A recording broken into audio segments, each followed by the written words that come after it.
On va poursuivre maintenant 17h46 au 106.3 avec un tout autre dossier. L'initiative citoyenne Vigilance du port de Québec, qui est pilotée par Véronique Lalande. Ça vous dit quelque chose. Alors, par voie de communiqué, ces gens-là ont annoncé que la Gazette officielle du Québec avait publié cet été un projet de modification au règlement sur l'assainissement de l'atmosphère qui pourrait avoir un impact majeur sur notre qualité de vie. C'est ce que dit le communiqué. Ce projet de règlement prévoit, entre autres, pour le nickel, une norme limite journalière en lieu et place de la norme annuelle qui existe déjà. On va essayer de comprendre les implications de ce changement avec Véronique Lalande. Bonjour à vous. Bonjour. Alors, ce règlement, qu'est-ce qu'il dit qui vous a préoccupé?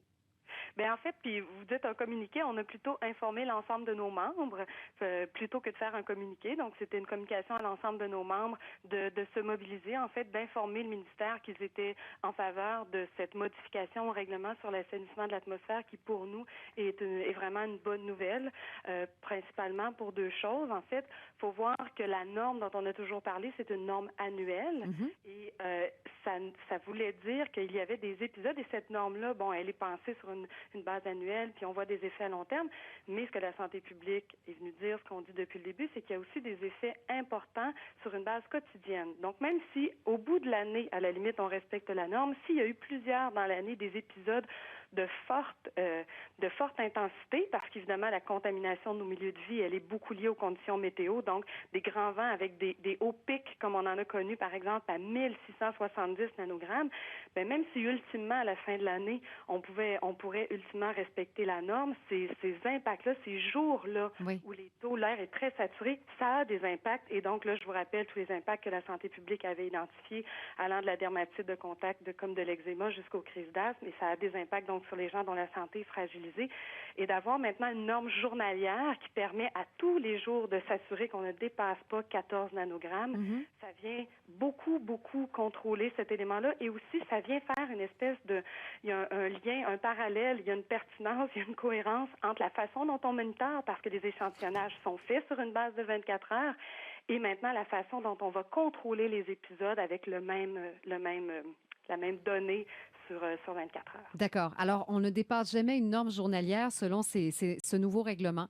Au lieu de faire une moyenne au bout d'une année qui aurait permis de Voilà, monter beaucoup plus haut sur certaines journées, tout en exactement. restant dans les limites de la légalité. Pour vous, Voilà. c'est une bonne nouvelle. On est étonné que ça a été publié cet été. Pourquoi ça n'a pas été davantage publicisé? Il me semble que ça aurait été à l'avantage de la santé publique Trouvez de le ça, faire hein? savoir. Ben oui, en fait, on a de la misère à comprendre. On se dit quand on coupe des prestations à l'assurance ou à la sécurité du revenu, on peut comprendre qu'on fasse ça en douce. Selon nous, c'est une très bonne nouvelle. On s'explique pas. En même temps, on se dit peut-être qu'ils n'ont pas vu. Un petit paragraphe dans un ensemble de modifications. Peut-être qu'ils n'ont pas voulu que ça prenne le pas. Je sais pas, je l'explique pas. Peut-être qu'ils ont voulu faire en sorte que les lobbies se mobilisent pas trop. Je ne sais pas. En fait, il faudrait poser la question aux gens du ministère. Nous, on est tombé là-dessus un peu par hasard, en fait, parce qu'on a des vigies très actives partout et dans tous les domaines Oui. qui nous ont informés de ça. On est allé lire, on a bien analysé pour se rendre compte que, selon nous, c'est une très bonne nouvelle sous l'angle citoyen. Maintenant, ça, ce sont les normes québécoises régies par le Oui. Québec. Mais là, si on est au port de Québec, on a des règles fédérales qui s'appliquent. Est-ce que les règles provinciales pourraient interférer?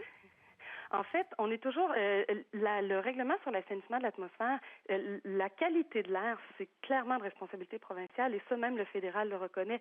Nous, dans les débuts de nos mésaventures, quand on a appelé Environnement Canada, on nous a dit mais écoutez, la qualité de l'air et puis la contamination dont vous nous parlez qui est dans votre milieu de vie, ça ne nous concerne pas. Nous, on a juridiction sur le territoire et c'est pour ça qu'on se rend compte qu'on est vraiment dans une situation qui n'a pas de sens parce qu'en même temps, d'un côté, tu as quelqu'un qui a juridiction pour protéger la population puis pour s'assurer que le milieu de vie n'est pas contaminé, mais il n'a pas accès à la source de contamination. Et l'autre côté, il y a quelqu'un qui a juridiction sur la source, n'est pas sur les impacts à la population.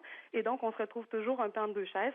Nous, on considère que la juridiction qui devrait s'appliquer, puis c'est pas, des gens ont pensé qu'on voulait faire un débat souverainiste. En fait, selon nous, c'est un des deux qui doit ramasser la POC.